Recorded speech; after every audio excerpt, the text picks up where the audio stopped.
200 days in hardcore Minecraft. Another 30 hours that I have to survive in the game's hardest mode. Part of me is a bit scared for what's to come, but the majority of me, the vast majority, is just excited to hop in my world and resume my adventure. Before we get into the video, I would like to say that only 1% of the people watching my videos are actually subscribed, so if you do go on to enjoy the video, consider subscribing. It's completely free, and you can always unsubscribe if you don't enjoy the video. With that out of the way, enjoy 200 days of hardcore Minecraft.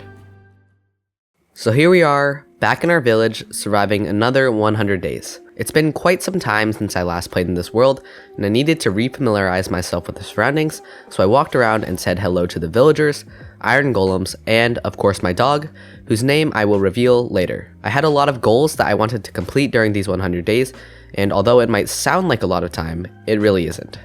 With that in mind, I started gathering materials for the first project of the video, an Enderman farm.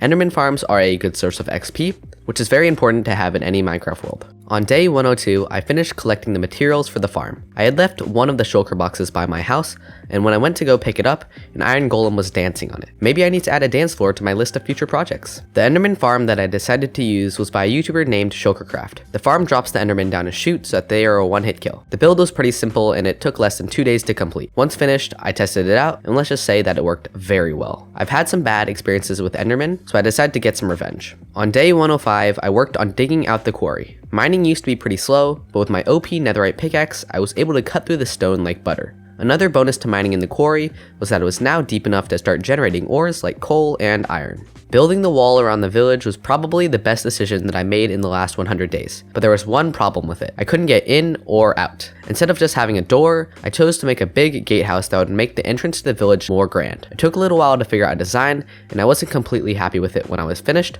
but I still think it looks pretty good. I saw quite a few comments in the previous videos suggesting that I add more color to the village, so I added a few white and blue banners to the entrance of the gatehouse to break up all of the gray. Once night came, I killed creepers for gunpowder, which I needed to make more fireworks. Now that I had done a bit of building in the 100 days, it was time for my first challenge, raiding a bastion. Once I had finished preparing, I entered the nether portal and then traveled to the bastion I had found on day 84. After arriving at the bastion, I realized I didn't have any gold armor, so I took a few ingots from my gold stash and crafted a golden helmet to protect me from the piglins. The bastion raid started off well.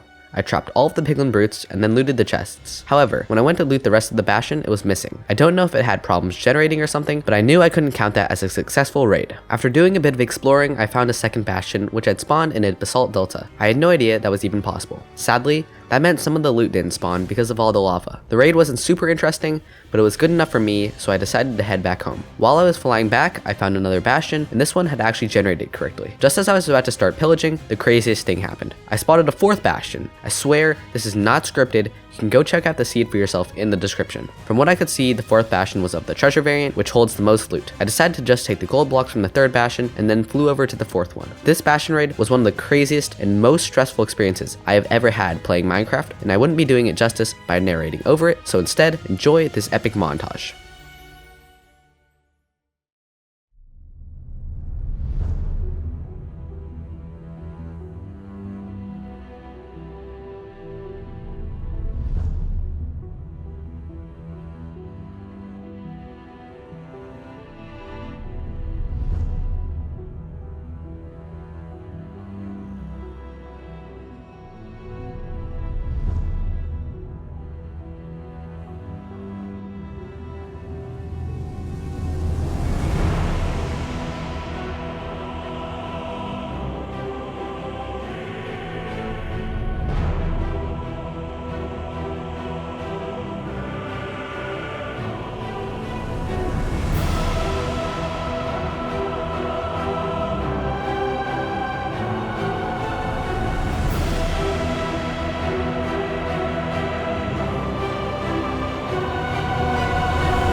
To start day 113, I smelted all of the ancient debris from the bastions. While they smelted, I maxed out my boots with Soul Speed 3, which I had found in the first bastion. There were still 2 tools that I needed to convert to netherite, my shovel and fortune pickaxe. Since I already had 1 netherite pickaxe, I decided to convert my shovel instead. For the rest of the day, I worked on the paths in the village. I wanted to add more texture to the paths, so I flew to a nearby coral reef and harvested a bunch of it. After adding the extra blocks, the roads looked far better than they did before. With that done, I went to a nearby mega taiga biome and harvested wood for my next project. It was going to be a tavern that would be built by the library. This meant I had to destroy the old smithing area and the building that the Fletcher was working in. For the next 4 days, I worked on the tavern with the newly cleared out area. My plan was to make a building that could serve as a place where extra villagers could sleep and be in an area where they could hang out. I finished the tavern on day 119, and in my opinion, it looks pretty good. Like I said in the previous 100 days, if you have any suggestions for the builds in this series, feel free to leave them down in the comments. Right as I finished, an iron golem walked over to me and held out a rose. It's almost like he's congratulating me on my hard work. On day 120, I decided to go on a small adventure. My main goal during this trip was to get a trident, but I also wanted to try and find some buried treasure. Although I didn't end up finding a trident, there were quite a few shipwrecks, and one of them had a map which led to a nice chest of goodies.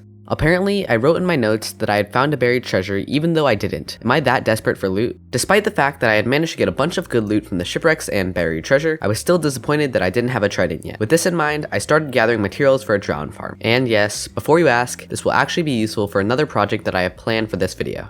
I began day 122 by breeding sea turtles and harvesting their eggs for the farm. The rest of the day was spent doing my chores around the village, harvesting crops, breeding the animals, killing a few that escaped, and of course healing the iron golems. These next 3 days were spent building the drowned farm. At first glance, this seems pretty simple. It wasn't that easy though, since I nearly drowned a few times, the actual drowned were constantly attacking me, and to make it even better, I've only built this kind of farm once. I managed to finish building the farm before the sun set on day 125, and I was eager to test it out, so I AFK'd for the night, bringing me up to day 126. The drowned farm definitely worked, and there were a bunch of them in the killing chamber when I went to check in the morning. Unfortunately, I didn't manage to get a trident, but I wasn't too worried about that. Over these next few days, I did a lot of AFKing, and on day 128, I cleared out the area so more drowned could spawn. Day 130, what a day. As per usual, I went to kill the drowned and didn't expect too much. However, once I killed them, I realized one had dropped the trident, which was really exciting. I immediately enchanted it with Riptide, which is in my opinion, the better of the 2 special trident enchants. After that, I gave the villagers more beds and carrots to breed. You'll love to see it. Wait, no you don't. Day 131 was a less busy day compared to some of my other ones. I dug from the quarry while brainstorming ideas for the village. Stone roads, new buildings, and more. Things were about to get a big upgrade. Aside from that, I also found a zombie with full iron armor, some of it enchanted. Not only is this rare, but also useful as I have some future plans for it. During these next 4 days, I devoted the majority of my time to making my next build, a cartography building. This would be a place where the cartographer could work, and an area where I could store my maps. It wasn't too important of a build, so I just decided to go simple and not spend a ton of time on it. After those days of building, I needed to quote-unquote get out of the house and do something else, so I decided it was time to raid an ocean monument. To prepare, I flew back to the coral reef with my trident and killed some pufferfish. With the pufferfish, I brewed some water-breathing potions. Once that was done, I made a few other preparations and then spent the rest of the night killing creepers for gunpowder. With the map from the cartographer, finding the ocean monument was easy, and I managed to get there before noon. Once I had finished preparing my inventory, I dived into the icy waters surrounding the monument and began the raid. Things went fairly smoothly, and after the Elder Guardians were taken care of, I found 2 sponge rooms, and also harvested a bunch of the sea lanterns and all of the dark prismarine. Overall, I would call this a big success. When I returned home from the monument, I decided that it was finally time to build an iron farm. If you didn't know, iron farms require villagers to work, and the one that I was planning to make needs 12 of them. Do I need to say anything more? The actual farm wasn't too expensive to build, and I was able to collect all the materials in 2 days. There were a few slight complications, but overall the gathering went fairly smoothly. Now that I had all the materials, I started building the iron farm. I'm using a nether portal based farm from Shulkercraft that was designed by Mine the Fab. All I was doing right now was setting up the iron golem spawning area and the villager pods, so it didn't take too long to finish. The next 5 days were spent moving villagers over to the iron farm. In order for iron golems to function, they need to be far away from villages, so I couldn't just build one in the center of town. Instead, I had to boat every single villager all the way to the quarry, and to make things even worse, I could only do it during the day. While waiting for the villagers to grow up so I could take them to the farm, I did small chores around the village such as organizing my ender chest and getting rid of some of the snow around the village. On day 149, I worked on the interior for the cartography building. I wanted all my interiors to look good, but also have some sort of function, so I made a few tables and put the various maps I had collected throughout the series on them. When I went to check on the iron farm, there was a cat. I'm not sure if stray cats despawn, but I wasn't about to take any chances, so I raced back to the village, grabbed all the fish I had, hurried back over to the cat, and then tamed it. Make sure you leave your name suggestions for this cat in the comments. It is now time for the moment that you have all been waiting for. Name reveals. First up, we have my dog. It was suggested by one of you, and here it is. Charles Barkley. His name was suggested by a commenter tomorrow yesterday. And for the village, we have Snowville, from commenter Penguinish. Thank you for all the name suggestions. It was really difficult to pick, and there were so many good ones. The first step in adding more color to the village was the banners at the entrance. Now it was time for the second part of my plan, a marketplace. Before I could do that, however, I needed to prepare the land, so the next 2 days were spent terraforming and chopping trees. I was still in the interior building mood after the cartography building, so I did some work on the inside of the church. I didn't actually add any furniture, just made it look a little bit more finished by adding a floor and walls. After taking that short break from moving villagers, there were a bunch of new ones that were ready to be taken over, and I was able to finish putting them into the farm. With that done, I was able to start working again on the other parts of the build, such as the zombie pods and spawn proofing. I spent all day working on the farm, and by the end of it, I was finished. Let me tell you, this was one of the most painful builds that I have ever done while playing Minecraft, and despite the fact that I live in a village, I never want to work with villagers again. Day 156 was a lazy day. After all that work on the iron farm, I decided to just spend some time AFKing and testing the farm. When I went to check how much iron the farm had generated, I was pleasantly surprised. After 20 minutes of AFKing, I was now 9 stacks of iron richer. Once that was done, I did some trading with the villagers. My weaponsmith and armorer were trading an iron ingot for an emerald, which basically meant that I had infinite emeralds now. My cartographer was buying glass panes, so I flew over to a nearby desert and harvested sand for the rest of the day to turn into glass. To start day 158, I built a small semi-automatic furnace array in the blacksmith to smelt my sand more easily. Once the sand was smelted, I crafted it into glass panes and then traded it to the cartographer until he reached the journeyman level and offered me a woodland explorer map. I knew that the woodland mansion was going to be super far away, so I killed creepers during the night so that I could get more rockets. After crafting a bunch of fireworks, I was finished preparing for the Woodland Mansion raid. Let me tell you, this Woodland Mansion was far away. Like, ridiculously far away. I spent the whole day flying, and the map never indicated that I was any closer than when I had started. At first, day 160 seemed like a continuation of day 159, just more traveling to the Woodland Mansion. However, on the way there, I found a nice little present waiting for me in a desert, so I dug down there, got rid of the TNT, and began looting the chests. I wasn't expecting much, but once I opened one of them, I found a true treasure, an enchanted golden apple. After making such a discovery, I continued my journey and eventually arrived at the Woodland Mansion at coordinates 14,000, 14,000. I know, pretty far, right? It was time. I've only raided a few woodland mansions in my time playing the game, and most of those raids ended in my death. The first floor of the mansion was cleared fairly easily, and the only real challenges were the occasional vindicators that hid in some of the rooms. Things started to get much scarier when I climbed the stairs to the second floor. At first things were fairly chill, and I even found a huge library which gave me over 9 stacks of books. Yet when I stepped out of the room, I was immediately greeted by one of the scariest things that I have ever seen: eyeless vindicators. The resource pack I use is still in beta, and sometimes the eyes of pillagers and villagers stay closed for a bit too long and create some really creepy images. After getting rid of the vindicators, I came across my first evoker. I quickly disposed of it, but Vexes kept spawning from somewhere I couldn't see. There are only 3 mobs that I'm afraid of at this point in the game, and the Vex is one of them. For every Vex that I killed, a new one spawned, and I was quickly forced to retreat to the staircase and take a short break. It seemed that the illagers on the 3rd floor had heard all the commotion that was going on, because when I climbed the staircase to the 3rd floor, there were a horde of vindicators and evokers waiting for me. The only other thing of note that I had discovered in the mansion was a secret room that contained a spider spawner. Overall, I don't think the loot was worth it for the amount of time it took to get here, but at least I had a bunch of new books to trade with my librarians. There was no way that I was going to take another 2 days to fly back to the village, so I repaired a nearby ruin portal and flew back home through the nether. After arriving back at my nether hub, I visited the Enderman farm and repaired my tools. Now that I was back and fully finished with my adventures, I was ready to calm down a little. My next idea for a project was a sugarcane farm, which I began on day 1 of this 3-day stretch. While I was building the farm, I had a very close encounter with death. I was placing the sand that the sugarcane was going to be planted on when suddenly I plummeted into lava. Right at that moment, the amount of concentration that I was putting into the game went from around 17% all the way to 97.5%. Lucky for me, I was able to survive, but it nearly lost me this world. For the next day, I simply worked on the sugarcane farm, and on day 165, I finished it. The final product was pretty good, and I was eager to see what the rates were going to be like. With that done, I decided to check how my iron farm was doing, and lo and behold, there were over 20 stacks of iron waiting for me. This meant that I was finally able to set up a full 4-layer beacon and get the haste 2 effect. It was nice having the speed in the village, but having haste 2 in the quarry would be much more useful, so I moved the beacon to its new home next to the iron farm. These 3 days weren't incredibly eventful, but I'd say they were definitely well worth it, although I'd rather not repeat that lava scare. On day 166, I tried to enchant a good diamond hoe. Emphasis on the try because I didn't manage to get what I wanted, but I did get an efficiency 4 book, so things weren't all bad. After putting the efficiency book on my axe, I realized that some of my tools still weren't netherite, so I brewed a few fire resistance potions and then headed to the nether for some netherite mining. My original plan was to mine 8 debris so that I could make 2 ingots, but I ended up collecting 15 because I couldn't stop exploding beds. After returning to the village, I smelted my ancient debris, and with the scraps I had looted from the bastion, I had enough netherite to make 4 ingots. With my fortune pickaxe and hoe converted to netherite, I finally had a full set of netherite gear. The rest of the day was spent building the paths for the marketplace. This was going to be one of the most visited places in the village, and I wanted to make sure that it was easy to move around.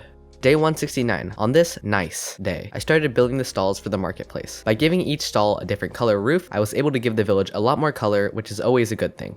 I wanted to make a green roofed market stall, but didn't have any green dye, so I visited a nearby desert and collected some cacti. The rest of the day was spent working on the marketplace. And on day 171, the marketplace was complete. I planned on making more stalls in the future, but for now it was at a place where I could call it finished. When I went to check on my sugarcane farm, there was nothing in the chest. I concluded that this was due to a lack of sunlight, so I added glowstone below the piston so that the sugarcane could grow 24/7. Turns out, sugarcane doesn't even need any light to grow, so that was completely pointless. To end my day, I went and collected the iron from my iron farm. I was starting to become a very rich man. My iron farm collection system was starting to get very full with poppies, but it didn't feel right to just throw them into the lava, so I decided to make a memorial for the iron golems. I obviously couldn't make a separate grave for each iron golem, and I didn't want to spend a ton of time working on a build, so I just flew away and planted a huge field of poppies that would grow as I farmed more iron. I also felt glad that I was able to finally find a way to honor the iron golems that had passed away in the raid. It was time for my biggest project of the 100 days, a castle. The first step to making a build like this is to prepare the land. This meant I had to disassemble all the villagers' homes and terraform the area. The castle was going to need a lot of space, so it ended up taking a whole day to finish getting the land ready. With the terraforming complete, I began the castle construction, and for the next 8 days, I continued to work on it. On day 176, I checked my sugarcane and iron farm, planted roses in my iron golem graveyard, and then flew all the way around the world with my trident to finish the day off. In the following days, I continued working on the castle. Progress was fairly good so far, and I kept checking my farms, but when I checked the sugarcane farm, there still wasn't any. I also had to take breaks from building to replenish my stone supply at the quarry because the castle was taking so much stone. Day 183 came, and on that day, I finished the castle. I think it looks pretty nice, and it was a great addition to this world. Now that I had another project complete, I took the day off and AFK'd at the drown farm, bringing us to day 184. Day 184. What a great day. What an eventful day. To start the day, I AFK'd at the drown farm, and then that's all I did. Well, that brings us to day 185. What a great day, except this time, I'm not joking. I started off with killing the drown only to discover something incredible. Another trident. Yes! In order to enchant the trident, I needed XP, so I took a trip to the Enderman farm. Upon enchanting, I got a good trident. It had channeling, loyalty, and unbreaking. It may not have had impaling, but at the end of the day, it's still a trident, and that's all I care about. When I went to check on the villagers in the church, I was surprised by an Enderman who was chilling with the villagers. I managed to capture it in a boat, which means that we need a name. So, just like last time with Charles Barkley and Snowville, I need you all in the comments to name the Enderman. May the best one win. On days 187 and 188, I traded with my villagers and harvested the crops. I have to make sure to harvest this field at least once in each video because it is just ridiculously satisfying.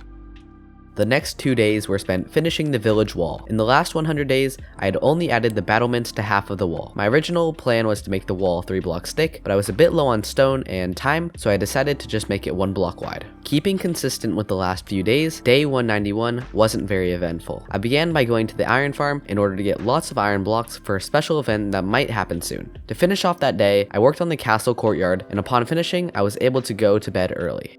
These 3 days were kind of challenging, in a way. Nothing was hard on a technical level, but on day 192, I began building a throne room in my castle. It was going to be a red carpeted corridor leading to a beautiful throne. I began by organizing and planning out the area. There would be tall pillars supporting the room and a long red carpet which would lead up to a large quartz throne. With this plan in mind, I began construction, and over the next 2 days, I really got to work. So much so that I was able to come up with a throne design I liked, build it, and have time to look back on my work before getting a good night of rest. When I woke up on day 195, I grabbed my hoe and made a small pumpkin farm. Once the stems were planted, I used bone meal on them so that they could start producing immediately.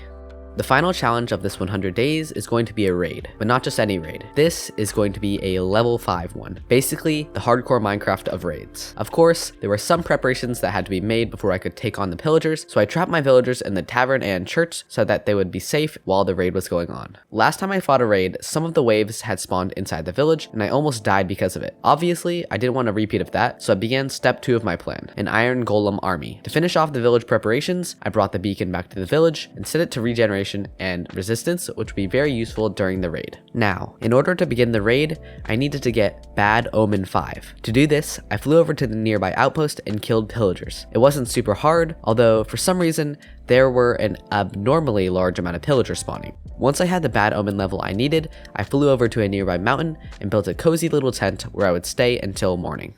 Just like in the last 100 days, I found a good vantage point of the village and made some final preparations before the fight. Although the gear that I had now was better than the last time I took on a raid, this was not going to be easy. After flying back over to the village, I grabbed my carved pumpkins and summoned the iron golems. The first few waves of the raid were fairly easy, and I was able to complete them without taking too much damage. One thing that I noticed about the level 5 raid was that the majority of the pillager weapons were enchanted. This didn't make too much of a difference when it came to actual damage, but it definitely made them look a lot more scary. The easy waves of the raid couldn't continue forever, and soon a wave spawned within the walls. There have been some pretty epic moments in these 100 days, but I have to say, charging a giant wave of pillagers with a bunch of iron golems might be the best one so far.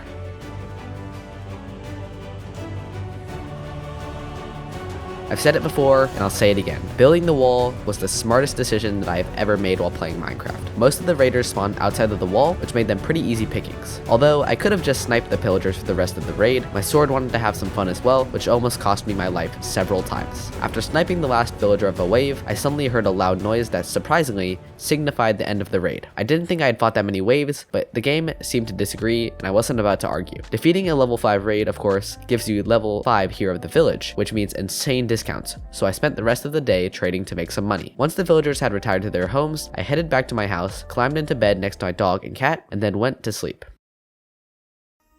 When I stepped out of my house on day 200, I was greeted by a massive stone wall. It's crazy to think how much things have changed in just 100 days. To be honest, I'm surprised I've even survived long enough to make all of these things. I definitely prefer the vanilla Minecraft look over shaders, but sometimes you have to take a moment and appreciate how good things look when the game's graphics get an upgrade. That's exactly what I did for the majority of the day. Just walked around the village and enjoyed all the new builds that had been added in this video.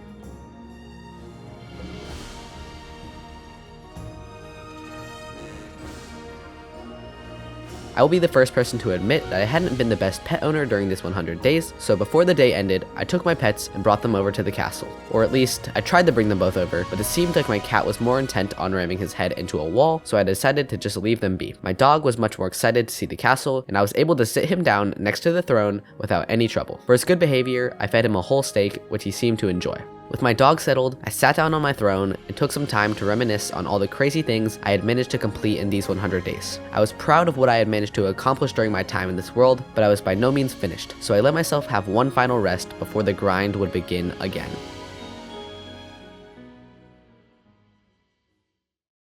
Hey, don't leave, the video isn't over. Really quickly, I wanted to say 2 things. Here we go, in under 15 seconds. Go. 1. I have a Discord server. Join it now, link in description and in the pinned comment. 2. I really appreciate all the recent support. I've gained over 10k subs in the past week, and I'm glad so many of you enjoy my content. So subscribe, hit the like button, and time. This has been GlitchNOut. Goodbye everyone.